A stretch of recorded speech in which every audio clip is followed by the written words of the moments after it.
일단은 제가 좀 자부심이 좀 들었습니다. 자존감이 높은 편이긴 하지만 작년에 이어서 여러분이 저를 이렇게 한 번 더 초대해 주셨다는 자체가 이미 헬세대 교회는 그 은혜가 임한 일이 아닌가 확신합니다. 다시 뵙게 돼서 감사하고요. 이제 아까 목사님 통해서 귀한 음식 또 대접받고 또 간증을 들으면서 한 해 동안 아름다운 열매가 있었다는 것. 실은 많은 곳에 열매가 다양하겠지만 가장 큰 열매는 천하보다 귀한 한 영혼입니다. 옆에 있는 분들께 우리 이렇게 한번 축복해 볼까요? 당신이 저를 만난 것은 일생일대의 축복입니다. 그러니까 여러분이 헬세대 교회를 만난 건 우리 허지만 목사님처럼 너무 귀한 이렇게 뜨거운 전도자를 여러분이 만나신 건 정말 인생의 큰 축복인 줄 믿으십시오. 아까 제가 찬양을 하면서 저도 찬양에 관심이 많고 실은 굉장히 좋아해요. 좋아하는데 헬세대 교회 찬양팀의 실력은 거의 뭐 제가 이렇게 평가할 수준은 아니지만 대한민국의 한 0.1% 안에 속하지 않을까.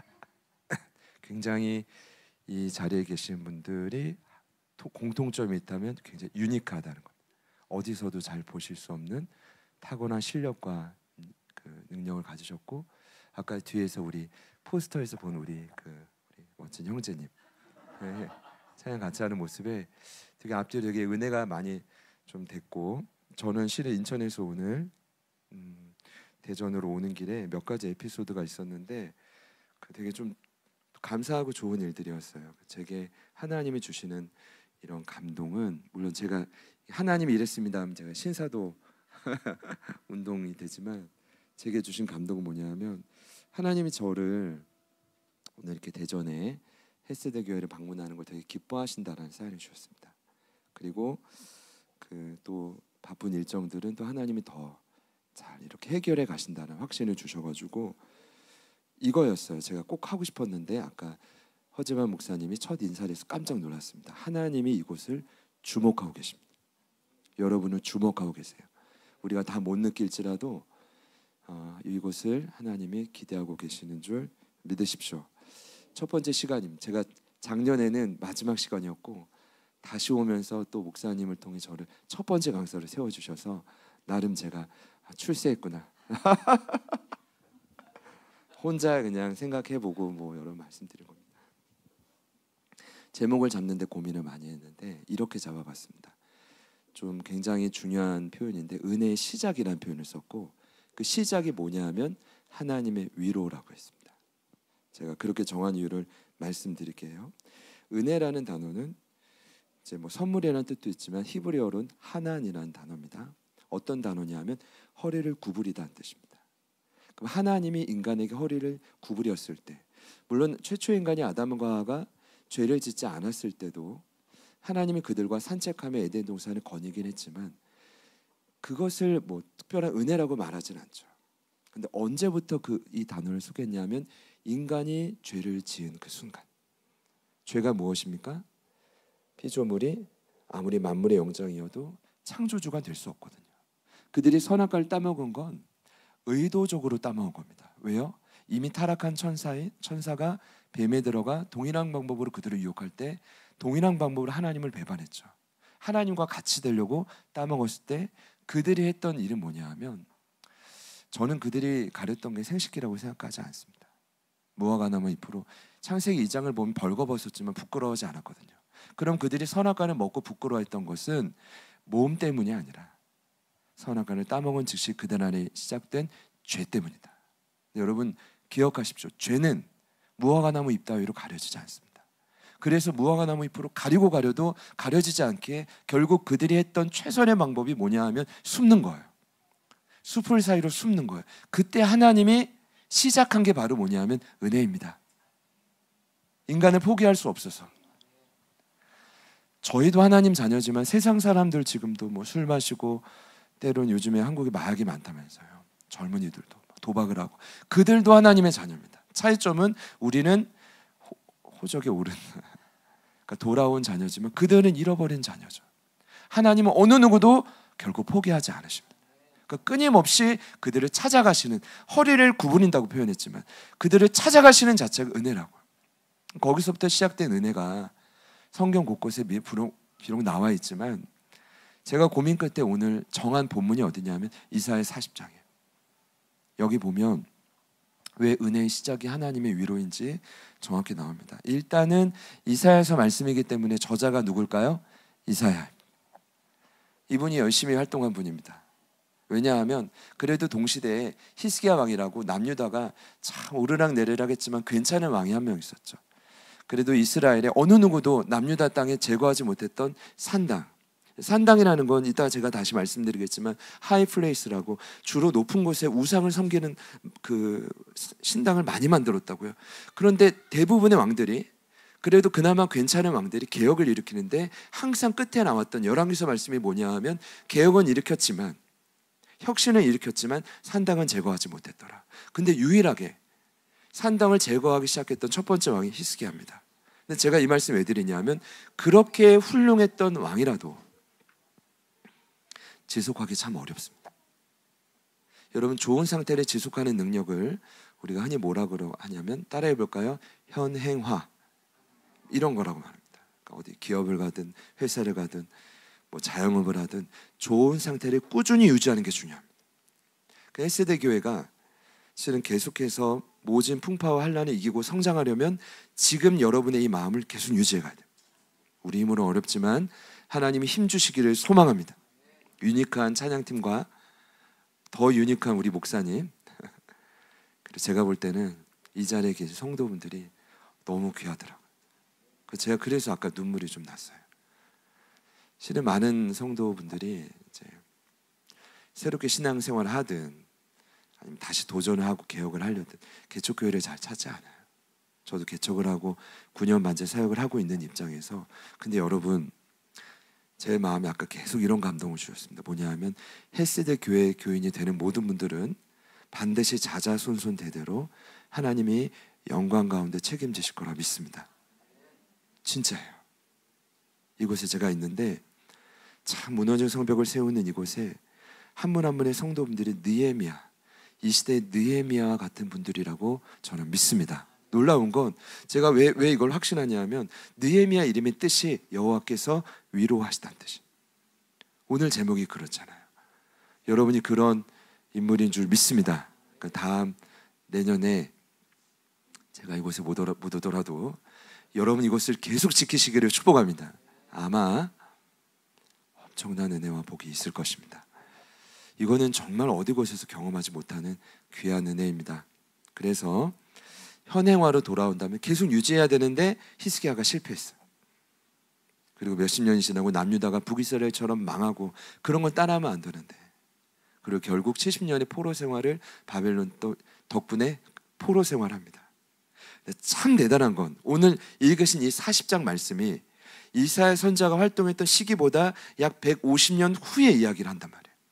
그 나라가 멸망하고 포로 생활 끌려갔다가 다시 돌아오는 포인트를 이사야 40장에서 말하고 있다는 거예요. 참 신기한 건 이사야서가 대선지서라고 합니다. 소선지서, 대선지서는 대선지자가 특별히 탁월해서가 아니에요. 양이 많아서입니다. 무려 66장까지인데 신기한 건 여러분 구약 성경이 몇 권이죠? 구약 성경이 39권. 그럼 신약 성경은 39, 탁월하시네요. 39권, 27권, 66권이잖아요. 이사야서가 참 신기하게도 39장까지 절망과 심판. 근데 오늘 읽으신 40장부터 부흥과 회복의 시작이에요. 근데 그 첫 메시지, 쉽게 말씀드리면 그 은혜가 다시 시작되는, 이사야가 살던 그 시기보다 약 150년 후의 이야기지만 하나님은 다시 그들이 은혜를 누리는 시점을 벌써 말하고 있다는 거예요. 죄송합니다. 여러분 신기하죠? 근데 그 시작이 뭐라고요? 위로예요. 꼭 기억해 주십시오. 은혜의 시작이 어떤 메시지라고요?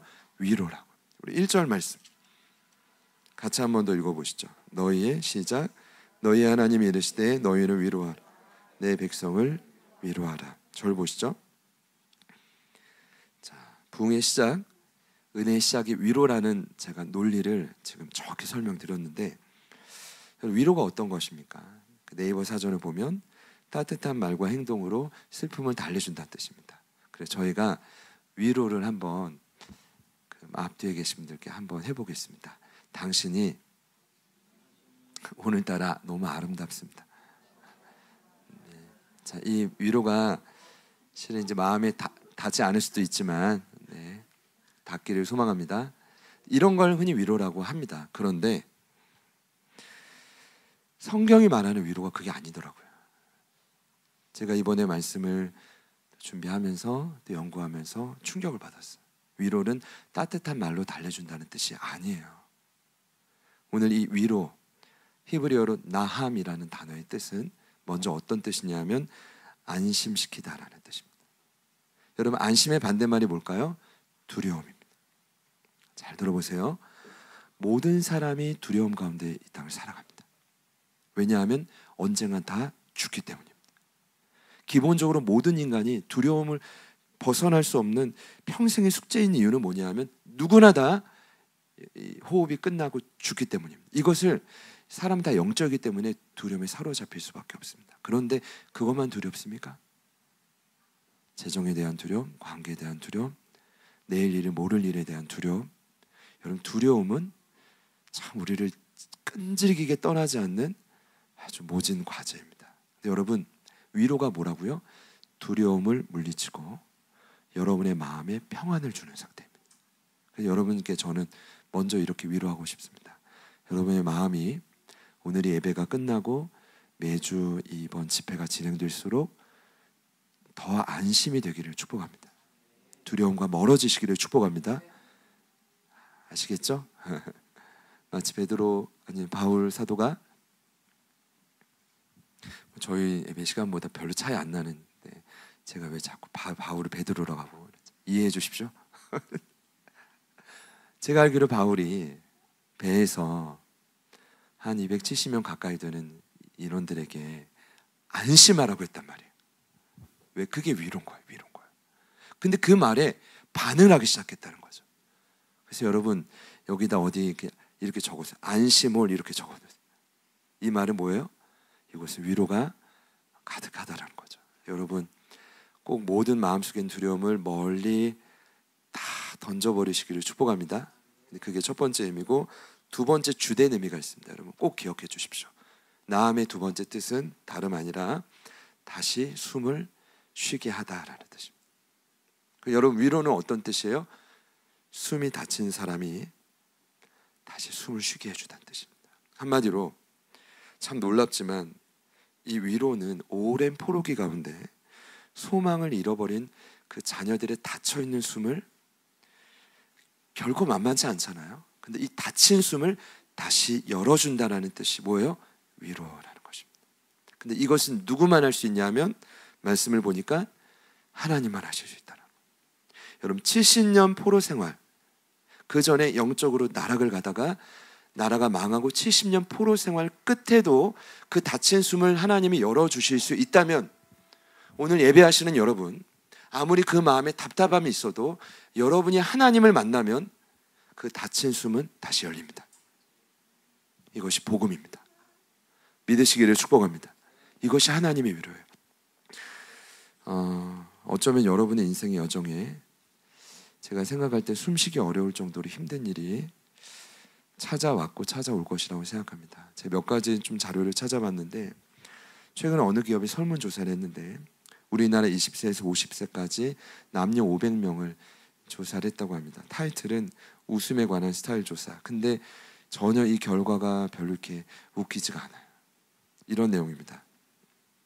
하루에 몇 번 웃는지 조사해 봤더니 남녀 500명을 조사해 봤거든요. 근데 평균 그래도 10번 웃는다고 합니다. 꽤 많이 웃죠? 그런데 한 번 웃을 때 몇 초 웃냐면 8.6초 웃는답니다. 그래서 하루 종일 웃어도 90초밖에 웃지 않는다는 거죠. 자, 여러분은 어떻습니까? 그러니까 반대로 여기서 조사한 게 이게 핵심이에요. 자, 웃는 시간 반대로 근심하는 시간을 조사해 보니까 무려 하루 평균 3시간 6분을 근심과 걱정으로 지낸다고 합니다. 그런데 안타까운 건 여러분 이 자리에도 청년분들이 많이 계시죠? 그렇죠? 청년 저도 청년 같죠?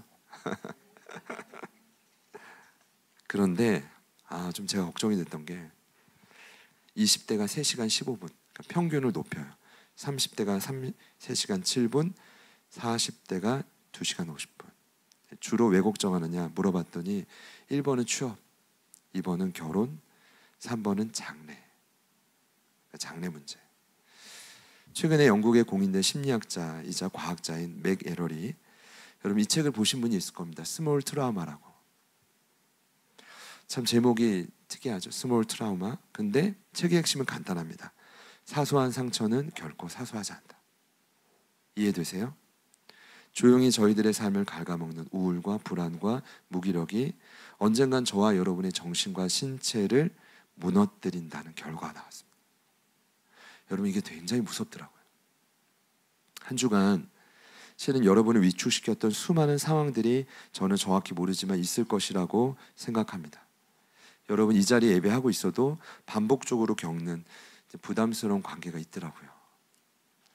그리고 불안한 재정, 미세한 차별, 그리고 모욕, 그것이 많은 분들에게 우울증, 불안장애, 공황, 번아웃, 특히 지금 저희 교회 성도들은 불면증 환자 이렇게 많은지 몰라요. 제가 불안한 건 그렇게 기도를 하는데도 불면증은 많이 우울증과 같이 겸하여 오고 실은 병이 올 때도 많은데 걱정이 많이 돼요. 섭식장애, 요즘에 떠오르고 있는 여러분 멀티페르소나라고 하는 감염 증후군 아시죠? 회사의 얼굴, 그리고 공동체에서 얼굴, 가정의 얼굴이 좀 여러분 안 그러시길 원하지만 다 다르다는 거예요. 근데 그게 다 질병입니다. 여러분 제가 이 조사를 통해서 내린 결론은 너무나 간단합니다. 그건 뭐냐 하면 단순한 위로로는 안 된다. 왜 교회에 많은 영혼들이 교회를 떠나는지 아십니까? 탈종교 사회 중에 왜 탈기독교가 제일 심한 줄 아십니까? 요즘 유튜브에 보면 왜 청년들은 교회를 떠나는가? 왜 3040 세대는 교회를 떠나는가? 여러분 이것에 대해서 고민해 보신 적이 있습니까? 최근 자료를 보니까 많은 원인이 있습니다. 목회자에 대한 섭섭함, 상처, 교회 공동체에 대한 아쉬움 많지만 일반적인 데이터에서 첫 번째 증거 자료가 뭐냐 하면 이겁니다, 여러분. 내가 다니는 교회에서 지금 내가 처한 문제를 해결할 수 없을 거라는 확신이 있기 때문에 떠난다는 겁니다.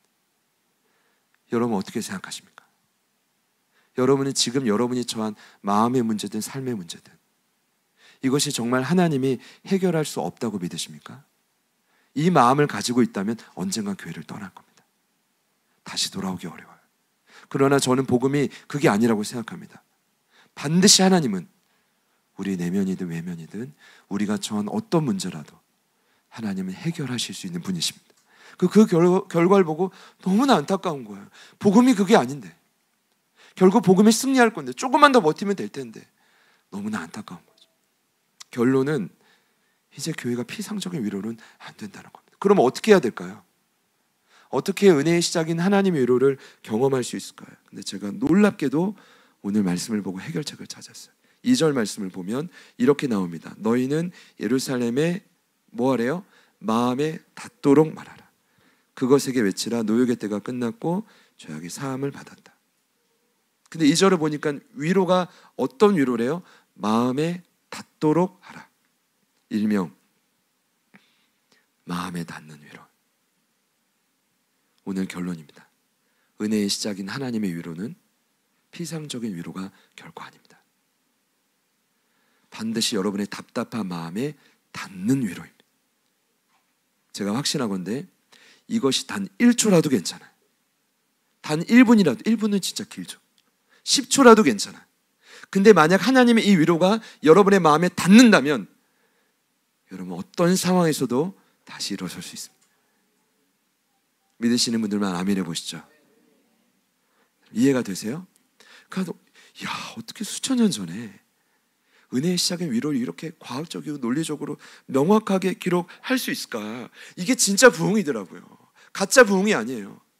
그냥 옆에서 사람들이 눈물 짓고 웃으니까 같이 따라 웃는 게 아니라 정말 내 마음에 닿는 위로가, 정말 내 마음의 답답함이 뭐예요? 다시 숨쉬는 역사가 일어나기 시작했다는 거죠. 그러면서 제가 이 구절을 다시 보게 됐어요. 자세히 보니까 마음에 닿는 위로가 어떤 공식 가운데 이루어지고 있다는 거죠. 첫 번째 나누고 싶은 건 따라해 봅시다. 위로의 장소, 다름 아닌 광야입니다. 오늘 3절 말씀에 나와 있는데요, 같이 한번 읽어봅시다. 시작. 외치는 자의 소리에 이르되 너희는 광야에서 여호와의 길을 예비하라. 사막에서 우리 하나님의 대로를 평탄하게 하라. 아멘. 여러분, 성경에서 광야라는 단어가 제가 너무 막 긴장하고 잡았는 쪽에 막 근육이 생기라. 성경에서 광야라는 단어 몇 번 나올까요? 저는 구약 성경 이번 찾아보니까 무려 270번이 나온다. 어떨 땐 거친 땅, 어떨 땐 빈들, 어떨 땐 사막, 어떨 땐 불모지. 근데 공통점은 한 가지. 끝이 보이지 않는 막막함. 근데 오늘 3절의 결론은 뭔지 아세요? 여러분이 형식이 아니라 진짜 마음에 닿는 위로를 경험하려면, 자, 공식이 있는데 위로를 받는 장소가 있다는 겁니다. 그 장소가 어디냐 하면 광야입니다. 어디라고요? 광야입니다. 여러분, 이해가 좀 잘 안 되실 수 있는데, 여러분, 이 미드바르라는 광야는요, 사막입니다. 아무것도 없는 그곳에서 어떻게 진정한 위로를, 다시 숨을 쉴 수 있을까요? 여기에 저와 같이 이제 대한민국을 조사해 보니까 참 이런 나라가 없어요. 대한민국 인구 90%가 10%도 되지 않는 땅덩이 수도권에 몰려 산다고 합니다. 여러분은 저를 보실 때 어떠실지 모르겠지만, 딱 보면 여러분, 저는 수도권 사람처럼 보이나요? 아니면 충청권 사람처럼 보이나요? 한 분이 대답해 주셨습니다. 저는 뭐 동일한 마음일 거라고 생각합니다. 제가 얼마 전에 저희 같이 이렇게 제자훈련 모임 하시던 목사님이 이제 여주 성결교회를 이제 청비를 받으시고 가셔서, 이제 제가 그 모임의 리더라 같이 팀을 이끌고 이제 응원차 갔는데, 와, 여주 성결교회 진짜 막 공간이 어떤 마음이 드냐면, 야, 이 공간은 그냥 떼서 인천 서구 당하도 가져와도 모를 정도로 헬스드 교회도 주고 싶고 우리도 가져가고 싶고. 근데 새로 지어진 교육관 뒤편에 아직 지어지지 않은 땅 1000평이 그대로 있대. 그런데 여러분, 저는 별로 이렇게, 저는 인천이 좋더라고요. 왜냐면 그냥 좀 이렇게 높은 건물도 없고 조용하고, 그래서 이제 그래도 공기가 너무 좋은 곳을 원하시면 여주도 괜찮습니다. 저는 여주 성결교회를 추천. 만약에 이사하신다면. 제가 왜 이 말씀 드리냐면, 사막은요 사람이 살 수 없는 데예요. 근데 왜 광야로 가냔 말이에요. 왜 거기에 진짜 위로가 있다고 말하는 거죠? 이유는 아무리 고만해봐도 하나밖에 없습니다. 사막에서는 사람이 아니라 누구에게만 집중할 수 있을까요? 하나님께만 집중할 수 있기 때문에. 여러분, 지금도 가능합니다. 제가 아까 예배 전에 여기 메모를 이렇게 했어요. 하나님, 이곳 5층이 밀리언 빌딩 맞죠? 밀리언 빌딩 5층의 헬세드 교회가 광야임을 선포합니다. 제가 신사도는 아니지만 그런 감동을 주신데, 이곳이 여러분에게 광야기를 소망합니다. 이곳에 들어올 때는 사람이 아니라 정말 하나님께만 집중할 수 있는. 출애굽 때 하나님 모세에게 출애굽의 목적을 이렇게 말씀하셨어요. 바로에 가서 에게 말해, 사흘길 광야에서 그 희생의 제사를 드려야 돼. 그때 사탄을 대표하고 모형인 사단이 끝까지 괴롭혀요. 뭘 괴롭히냐면 광야로 못 가게. 그래서 어떻게 타협안을 내놓는지 아십니까? 뭐 어린아이는 두고 가라, 여자들은 두고 가라, 노인들은 두고 가라, 이딴 식으로 괴롭힌단 말이죠. 이유는 하나예요. 어떻게 애굽에서 온전한 예배를 드릴 수 있냐 이거예요. 사단은 너무나 그 비밀을 잘 알아요. 가서 희생의 제사를 광야에서 드리면 완전 게임이 끝나는 거거든요. 왜냐? 하나님의 음성이 여러분에게 들리면 그때는 우리는 살 수가 있어요. 제가 최근에 이번 학기 수업을 준비하면서 조금 두껍지만 도전하는 책이 스콧 코모도의 혁신하는 교회라고. 근데 내용은 간단해요. 교회가 혁신되려면, 변화되려면 어떻게 해야 되는지 아십니까? 경청을 해야 되는데, 그 혁신의 시작인 경청의 시작이 뭐냐 하면 하나님의 음성을 듣는 거예요. 너무 간단하지 않아요? 근데 왜 이게 안 될까요? 제가 볼 때는 2년 전에 목회 트렌드였나요? 거기 SBNR이라는 표현이 나왔습니다. Spiritual but not religious. 많은 사람들이 이젠 교회 안에, 종교 안에 소속되긴 싫은데 여전히 영적이래. 이 말이 뭔지 아세요? 교회 공동체나 어떤 단체는 싫지만 어딘가에 갇혀야 나의 영혼이 숨을 쉰다는 거예요. 그럼 수많은 사람들이 지금 어디에 갇혀 있을까요? SNS입니다. 유튜브, 트위터, 페이스북. 죄송하지만 긍정적 요인이 있겠죠. 제가 이번에 활천에서 랜선을 통한 전도 전략 글을 부탁받고 쓰는데 이렇게 쓰고 싶더라고. 그렇게 쓰면 안 되는데 랜선을 통한 전도 전략 물음표 땡땡땡. 영상 예배를 보다가 자꾸 따는데 세잖아요. 저도 이렇게 쉽지가 않은데 여러분 어떻게 생각하십니까? 저는 여러분들이 광야를 찾아가시기를 축복합니다. 그래서 광야는 현실의 눈으로 보면 아무것도 없는 장소지만 잘 들어보세요. 믿음의 눈으로 보면 모자람이 없는 충만한 상태. 구약학자인 월터 브루그만이 nothing lessness 이렇게 표현했어요. 뜻은 참 재미난 단어예요. 없음이 없는 상태. 진정한 충만이 어디에 있다고요? 빈 광야를 채우시는 그분의 음성에 있습니다. 아까 주님의 마음이 있는 곳은 찬양이 있죠. 이 찬양을 이렇게 멋지게 인도하는 찬양팀 전 처음 봤습니다. 아이자의 팀보다 더 훌륭하다고. 전 여기서는 외칠 수 있을 것 같아요. 종인 페달을 갖고 올 때 전혀 긴장하지 않고 인도자와 연주자가 페달을 갖고 인도하는데 와, 이러한 합은 보통 합입니다. 여러분 이제 곧입니다, 여러분. 제가 목사님께 내년에 배가 부흥한다고 했는데 그 이상으로 하나님 열매 붙이실 거라고 믿습니다. 진심입니다. 그런데 이 말씀 왜 드렸냐면 거기에 푸른 마르고 꽃은 시드나 그 찬양 가사 맞죠? 다른 거면 안 되는데 맞죠? 근데 오늘 이 말씀이 여기에 나와요. 6절, 7절, 8절 나와요. 주의 말씀은 영원하다.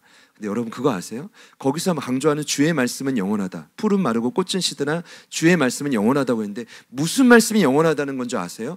마음에 닿는 하나님의 위로가 영원하다는 거예요. 게임 끝난 거죠. 광야로 가세요. 세상 소리 차단하고 하나님께 집중하시고 큐티를 하시고 다른 거 없다고요. 요한복음 8장을 보면 너희가 말씀 안에 거하면 참으로 너희가 내 제자가 되리라고 했어요. 목사님께 양육받는데 목숨을 거시고 예배에 목숨 거시고 왜냐하면 말씀을 듣는 시간이니까. 오늘 이렇게 집회 때 목숨을 거시고 여러분의 자리에서 찬양이든 아니면 어떤 신앙서적이든 때로는 그냥 지나가는 아이의 음성을 통해서도 얼마든지 하나님의 음성이 들릴 수가 있다. 그런 은혜가 있기를 축복합니다. 위로의 장소가 어디라고요? 광야. 근데 놀랍게도 위로의 과정까지 여기서 소개하고 있는데요. 우리 4절 말씀을 같이 한번 읽어볼까요? 이게 위로의 장소에서 일어나는 위로의 현상입니다. 위로의 과정. 같이 한번 읽어봅시다. 시작. 골짜기마다 도두어지며 산마다 언덕마다 낮아지며 고르지 아니한 곳이 평탄하게 되며 험한 곳이 평지가 될 것이요. 제가 오늘 이렇게 생각해 봤어요. 여러분에게 하나님의 위로가 반드시 있어야 돼요. 그게 진짜 은혜의 시작인데 이 위로는 우리의 내면에서 일어나고 우리의 보이는 현상으로도 일어납니다. 근데 내적, 외적 이 현상이 오늘 본문에 놀랍게도 다 기록되어 있는데 오늘 4절 말씀 보면은 내 내면에 일어난 현상이에요. 근데 이렇게 나오죠. 골짜기, 산, 언덕, 고르지 아니한 곳, 험한 곳. 네 군데예요.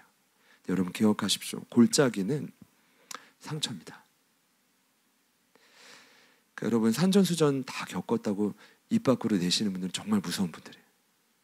그런 분들이 많은 영혼을 품을 수 있는 것은 거짓말입니다. 물론 복음 안에 치유가 되면 괜찮지만 그냥 산전수전 다 겪어서 골짜기만 많으면 만날 때마다 상처를 받습니다. 공동체가 다시 힘을 좀 얻으려면, 하나님 위로가 자연스럽게 흘러가려면 이곳에서 여러분 골짜기가 메워지셔야 돼요.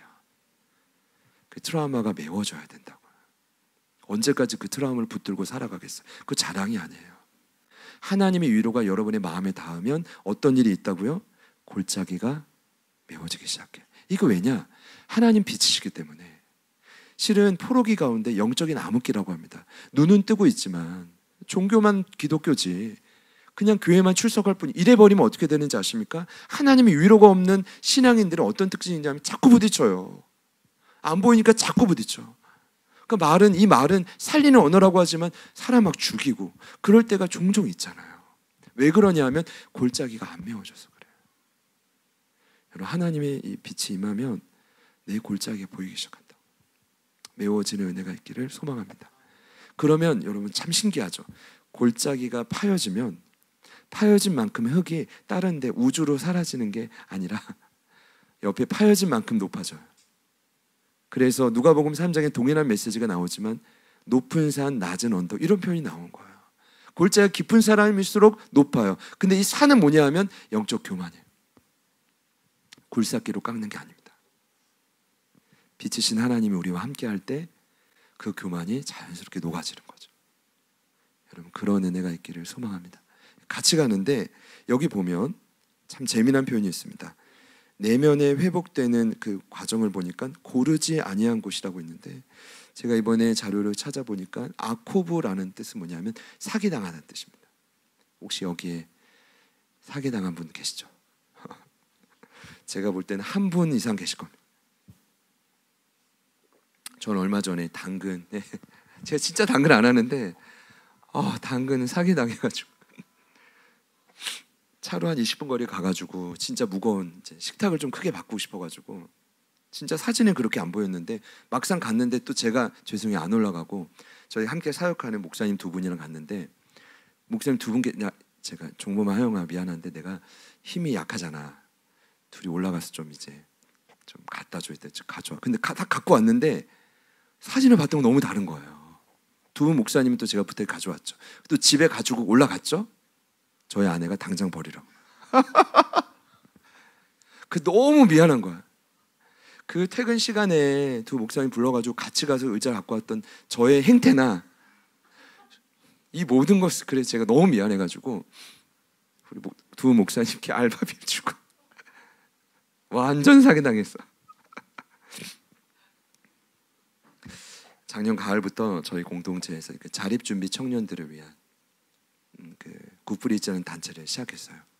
왜냐하면 그것을 감당할 만한 사역자가 있어가지고 시작을 했는데, 자립준비 청년이 누구냐면 고아원 자랐지만 퇴소한 청년들. 그래서 한 달에 한 번 예배를 드리는데 우리 어진이라는 친구가 있는데 한 10명 아이들이 연결이 돼서 또 그 청년들만이 따로 정착을 하고 있거든요. 최근에 보이스피싱 당했어요. 얼마 잃어버렸냐 했더니 한 140만 원 가량 잃어버렸대요. 눈물 나더라고요. 그 아이에게 그 돈이 어떤 돈인데. 근데 또 얼마 전에 저희 교회 청년, 그 자립준비 청년 말고 동건이라는 청년, 열심히 하는 청년. 근데 이 친구 보이스피싱 당했대. 근데 얼마 잃어버렸냐 했더니 아무것도 안 잃어버렸대. 어떻게 그럴 수 있냐고 했더니 저는 그런 사람 처음이거든요. 했더니 다 여기서 뜯어가려고 하는데 자기 통장에 잔액이 없어가지고. 할렐루야죠, 여러분. 제가 웃으며 말씀드렸지만 곳곳에 여러분 사기치는 사람 천지입니다. 영적으로든 겉으로 드러난 현상이든 그럼 인생이 어떻게 되면 자꾸 꼬여요. 어쨌든 하나님이 여러분 포기하지 않는 건 맞지만 사기를 당하는 건 우리 책임이거든요. 하나님이 사기까지 당하라고는 하지 않으니까. 안 당하는 방법이 있어요. 빛이신 하나님이 여러분의 마음에 닿는 위로가 있잖아요. 그럼 고르지 아니한 인생이 고른 길이 돼요. 얼마나 든든하겠어. 그것이 합쳐지면 마지막에 나온 험한 곳이나 레게스, 이게 뭐냐 하면 온갖 종류의 상처와 교만과 세상의 속은 모습들이 쌓이면 아주 거친 인생이 된다는 거죠. 내면이. 근데 이 거친 내면이 하나님의 위로로 평지가 되는 거죠. 옆에 있는 분들께 선포합시다. 당신의 거친 내면이 평지가 될지어다. 한 번 더 선포해 볼까요? 고장난 당신은 하나님의 위로만으로 치유될 수 있습니다. 아멘이시죠? 저나 여러분 다 심각하지만 하나님이 고칠 수 있다고 저는 믿습니다. 한 가지만 더 나누고 마치려고 하는데요. 제가 아까 이렇게 나눴어요. 이 위로가 우리의 내면도 치료하지만 실은 우리의 드러나는 현상으로 이런 응답이 있는데, 실은 오늘 제게 주신 응답이에요. 헬세대 교회에 좀 약속처럼 선포하고 싶은 말씀이 이건데, 하나님이 이사야에게 높은 곳으로 올라가라 그래요. 제가 아까 높은 곳에 뭐가 있다고 했죠? 이스라엘은 다 산당들이 있어요. 그건 끊임없는 우상. 그러니까 여러분이 하나님의 음성에 집중하지 못하게 만드는 모든 것은 실은 내가 사랑하는 사람일지라도, 내 남편이나 아내와 자식일지라도, 부모라도 우상. 그게 내 목사님이라도 실은 우상이에요. 그래서 하나님이 높은 곳에 올라가라고 한 게 아닐까. 또 하나의 이유는 정말 마음에 닿는 위로가 정말 힘드니까, 그래서 높은 곳에 가서 사람들이 보이는 데서라도 형식적으로 외치라는 말이 아닐까. 근데 두 가지를 외쳐요. 첫 번째는 10절 말씀입니다. 이제 거의 마지막인데요. 40장 10절 같이 읽습니다. 시작. 보라, 주 여호와께서 장차 강한 자로 임하실 것이요 친히 그의 팔로 다스리실 것이라.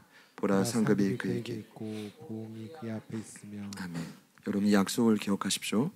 하나님의 위로가 있을 때 우리의 내면만 치유되는 게 아니라 어떤 외적인 현상이 나타나냐 하면 강한 자로 나타나서 여러분에게 승리를 주신다는 거. 아까 저는 찬양할 때 이 부분이 가장 많이 기도가 되더라고요. 그리고 하나님의 약속이 마음에 막 느껴지기 시작하는 거예요. 왜냐하면 여러분, 아까 제가 여기 이곳에 있는 걸 막 축복했지만 실은 이곳은 전쟁터입니다. 그렇다고 여러분이 떠나지 않을 거라고 저는 믿습니다. 최근에 제가 느헤미야를 연구해 보니까 성벽 재건 52일이 중요한 게 아니에요. 여기 밀리언 빌딩 5층에 헬스드 교회가 생겼어요. 정말 중요한 거 뭔지 아십니까? 수천 년 전에 성벽 재건이 중요한 게 아니라, 죄송하지만 성벽은 재건됐는데 기적적으로 사람이 예루살렘에 없어. 왠지 아세요? 예루살렘 원체 공격이 심한 곳이에요. 그리고 예루살렘이 겉으로는 멋지죠. 성전 주변에 성벽을 건설했으니까. 근데 많은 사람들이 좋다고 말하지만 성전이 가까워질수록 부담돼. 이해가 되세요? 실질적으로 당시 예루살렘에 사는 건 거기는 뭐 땅도 없어, 경제적 이득도 없어요. 그러니까 모든 걸 손해 본다는 각오가 아니면 예루살렘이라는 부르심의 자리는 지킬 수가 없단 말이죠. 근데 저는 아까 찬양하면서 더 확신을 받았죠. 하나님이 예루살렘에 응답하시겠다는 거예요. 비를 내리시겠다는 거예요. 참 신기하죠. 그래서 느헤미야서를 보면 그들을 예루살렘에 몰아넣고 수많은 백성들이, 누가 먼저 예루살렘에 자초해 가냐면 지도자가 먼저 갑니다. 목사님이 딱 갔어요. 사모님이나 우리 여기에 심겠다. 그랬더니 이제 제비 뽑기 오면서, 여기 제비 뽑아서 오신 분 있죠. 마치 제비 뽑기 하듯 오신 분들이 있을 것 같아요. 근데 그분들도 대단한 분이에요. 왠지 아십니까? 느헤미야서로 제비를 뽑았다라는 건 가든 말든 하나님 말씀 순종하겠다는 거잖아요. 할렐루야. 근데 그 모습을 보고 또 얼떨결에 자발적으로 오신 분들이 있어요. 정말 감동적인 건 이스라엘 온 민족이 예루살렘에 있는 분들을 위해 축복하기 시작해요. 그게 뭔지 아세요? 이 땅에서 필요한 모든 에너지와 힘을 하늘로부터 공급하신다는 약속이에요. 너무 놀랍지 않아요? 물론 여러분, 이 땅에 많은 교회가 다 예루살렘입니다. 제가 이렇게 말을 안 하면 혹여나 나중에 제가 나중에 너무 유명해져서 이 말이 발목을 잡을 수 있어요. 다 예루살렘이죠. 그러나 제가 오늘 말씀드리는 여러분이 부탁드리는 이곳이 여러분이 부르신 부르심의 자리라는 거죠. 무너진 성벽을 세워드리고. 이 말씀 왜 드리느냐? 이곳에는 여러분에게 하늘의 복이 약속되어 있어요. 근데 그 복 중에 하나가 뭐냐? 하나님이 여러분에게 승리를 주신다는 거예요. 오늘까지 많은 어려움이 있었을 겁니다. 그러나 앞으로 교회가 건강히 성장하면 공격은 더 커집니다. 하나님을 주목할수록 사단도 발악을 하기 때문이죠. 근데 여러분, 공격이 들어올 때 빌립보서 1장에 분명히 나오죠. 대적하는 자들의 공격을 두려워하지 마라. 저들에게는 멸망의 증거요 우리 편에서는 기쁨의 증거니라. 할렐루야. 공격을 즐기십시오. 여러분이 특공대가 되십시오. 그리고 하나님이 한 영혼 한 영혼 보내실 때마다 당연한 결과로 받아들이시기를 축복합니다. 교회 성장은 이렇게 성장으로 위한 성장 노력 이게 아니라 여러분이 이곳에서 승리를 하면 참 희한할 정도의 영혼을 보내시기 시작하는 거예요. 그 준비를 하나님 시키는 건데 얼마나 감사해요. 예루살렘에 모여있는 여러분에게 하나님이 승리를 주시겠다는 거죠. 또 한 가지는 11절 말씀을 마지막으로 읽겠습니다. 그는 시작 그는 목자같이 양떼를 먹이십니다. 어린 양을 그 팔로 모아 품에 안으십니다. 젖먹이는 암컷들을 온순히 인도하시리라. 자, 느헤미야를 보면 예루살렘에 복이 임할 때 복이 임한다고 했는데 그 복이 먼저는 뭐예요? 강한 승리. 또 하나 참 감동적인 장면입니다. 11절을 보니까 목자같이 양떼를 먹이시는데 어린 양은 품에 안고 암컷들은 온순히 인도한다. 저는 성경 어디 구절에도 이렇게 양떼를 분류해 놓은 구절을 못 찾았습니다. 양떼는 먹이고 어린 양은 품에 안고 암컷은 어떻게 인도한대요? 온순히 인도한다. 제가 볼 때는 하나님이 그 강력한 장군의 모습으로 승리도 약속하지만 유목민이었던 이스라엘 백성들에게 이해하기 너무 쉬운 직업군으로 마지막을 소개하는데 이게 너무 감동인 거예요. 뭐냐 하면 양떼는 그냥 먹이고 어린 양은 정말 새끼 양은 어떻게 하신대요? 품에 안아주시고. 여러분 여기 이제 암컷인데 절대로 제가 남녀를 뭐 이렇게 비교하는 표현이 아니라 암컷 그 양떼를 키우는 암컷 양은요 좀 강하대요. 엄마는 강할 수밖에 없잖아요. 그러다 보니까 좀 이렇게 생각도 고집도 제가 이제 양에 대해서 말씀드렸던 것 같은데 가장 약하고 고집스럽고 예민한데 이게 퍼센트가 훨씬 높은 거예요. 암컷 양들은 이해가 되십니까? 근데 너무나 신기한 표현은 하나님이 암컷 양을 어떻게 인도한대요? 온순히 인도한다는 거죠. 때려서가 아니라 어떻게 해요? 온순히. 옆에 있는 분들께 마지막으로 이렇게 축복해 봅시다. 당신은 확실한 양입니다. 자, 당신을 어떻게 인도한다고요? 온순히 인도한다. 한 번 더 축복해 보시죠. 당신을 온순히 인도하실 겁니다. 여러분 너무 겁먹지 마십시오. 하나님이 여러분에게 승리도 주시고 온순히 인도하신다. 먹이시고 안으시고 온순히 인도하신다. 저는 이 모든 것이 어떻게든 우리를 위로하시는 하나님의 손길이라고 믿습니다. 말씀을 맺겠습니다.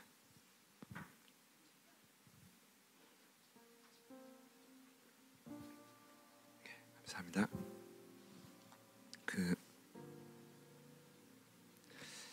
이렇게 정리하시면 됩니다.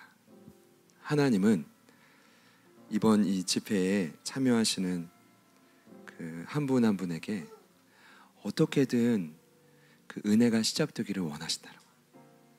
그 시작이 오늘 이사야서 40장 말씀을 보니까 뭐라고요? 하나님의 위로라는 것입니다. 근데 그 위로는 어떤 위로예요? 우리의 마음에 닿는 위로입니다. 결국 반드시 하나님은 어떤 방법을 쓰시든지 여러분의 닫힌 숨을 다시 열어주실 거라고 저는 믿습니다. 숨이 열리셔야 돼요. 다시 숨을 쉬셔야 돼요. 일단 숨을 쉬어야 사역이고 그 다음 비전은 숨을 쉬어야 같이 공유가 되는 거더라. 숨은 막 꿀깍꿀깍 넘어가는데 꿈과 비전은 뭐 이거는 너무 어려우냐. 여러분 다시 숨을 쉬시기를 축복합니다. 두려움으로부터 안심 받으시기를 축복합니다. 근데 어떻게 해요? 광야에서.